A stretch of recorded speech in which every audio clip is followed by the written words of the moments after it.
said, seeing that Turkey is cradle of many civilizations and religions, what do you think is the role of Turkey in promoting interfaith dialogue?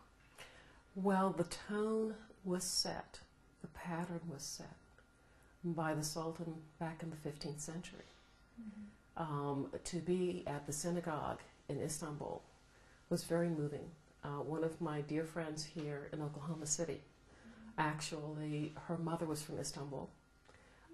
Her family and her father's family had been among the Jews who in 1492 answered the call of the Sultan. And then to see the proclamation there in the synagogue was profoundly moving. To see the letter that had said to Betty's parents hundreds of years ago to Queen Isabella, if you in Spain do not value some of your finest citizens, the Jews, send them to us here in Turkey. We'll take good care of them. And they did. Indeed, Betty's parents did not emigrate from Turkey until the 1920s. And she grew up speaking Turkish in Brooklyn, New York. And so I wondered whether back in the 1490s, if the Sultan had realized that in 2005, there would be this little colored cowgirl in Oklahoma City whose friend was a Brooklyn Jew that he had saved. Oh, just extraordinary, extraordinary. Turkey set that tone centuries and centuries ago, that people from all over should be able to come here and live in safety and be who you are. And if you choose to become Muslim, it's because of the fine example of how fair we are as business people. It's because you approve of and enjoy the way that we live. And you say, hey, I think I'd like some of that for me. That's the way for conversion to occur. And it seems as if that's the way it happened in Turkey. I think that's a message for our day. And as you pointed, maybe we should think more long-term projects. And if we think about the trip, how would you describe it in terms of interfaith dialogue? Well, I tend to have this sense that when people are there, especially those of us who are middle-aged, we're tired. And so it may be hard to think. There will be a lot going on that we're not able to process at the time. And it's not until we come back oftentimes that we're able to start to synthesize and really start to work through all that we took in. I suspect that for many people, the interfaith dialogue will be, for example, how my husband and I chose. Well, in his classes, of course, he's already done his PowerPoint slides and all of that.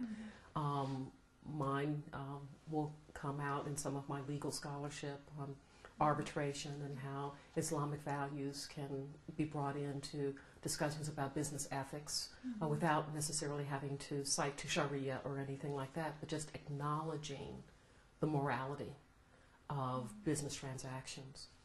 On the other hand, in our home, when we serve tea, it will be with one of the beautiful little samovars that we bought in the bazaar.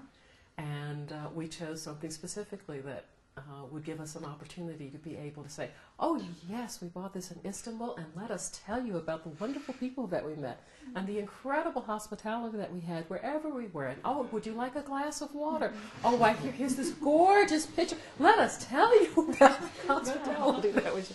And if there's any one thing that, of course, would most typify what we had, that it would be that. It would be that. And you saw the schools and the students and teachers. And again, if you think about next 10 years or 20 years, how would those schools and that education model would affect? I think the education model in and of itself incredibly valuable. I was very grateful to hear that schools through the HESMA would be founded in Africa also. In my travels there in Nigeria, I was very, very, very disturbed to hear and to learn from friends that it was true, that a lot of money is being offered in some states in Nigeria for schools to be established that are promoting a Taliban style of supposed education. And especially when you're offering a free education to people who understand education is the key for economic, not only survival, but for liberation. They're not questioning what they're getting. They're not questioning whether the education themselves is opening their mind or whether it's closing them. So the idea that there would be schools inspired by Fethullah Gulen in some of these African countries, it lifted a great pain that had been on my heart, because it's an education that seems to be open. I'm sure that there are people that would like there to be, no spiritual content at all, but nature abhors a vacuum. There has to be something in there. But more than anything else, I look forward to the schools as the place that will be bringing up generations of mothers who are well educated, who are working, who are intellectuals, who are scholars, who are doers, who are remaking the world. I went to women's college. All the women who are close to me went to women's colleges. My mother went to a women's college. And the sense has been for many generations that dollar for dollar, you investing in the education of a woman is probably going to produce more in the future, because the mother is the first teacher of the children. If you have a stupid mother, you have stupid children. If you have a well-educated mother, you will have well-educated children. And we are the protectors of the culture and civilization.